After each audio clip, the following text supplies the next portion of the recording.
নমস্কাৰ, মই মাইনা। মোৰ মিনি ব্লগটোলৈ সকলোকে স্বাগতম জনালোঁ। নিশা এতিয়া প্ৰায় 1:30মান বাজিছে। আমি পাইছোঁ এতিয়া যোৰহাট।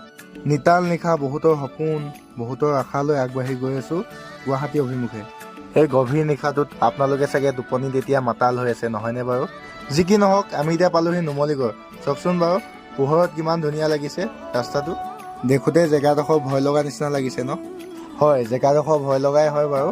ইয়াতে বাঘ, হাতী বহুত কিবা কিবি ওলায়। যিহেতু আমি এইডোখৰ কাজিৰঙাত আছোঁ। তেনেকৈ আমি আহোঁতে পালোহি হালধিবাৰী বুঢ়ীমাই মন্দিৰ। কাজিৰঙাৰ মাজমজিয়াতে আছে দেই।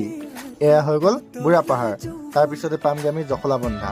আমি আহোঁতে জখলাবন্ধা পাৰেই হ'লোঁ। এয়া কলিয়াবৰ। চিধা গ'লে গুৱাহাটী পাম আৰু ৰাইট চাইডে গ'লে তেজপুৰ পাম।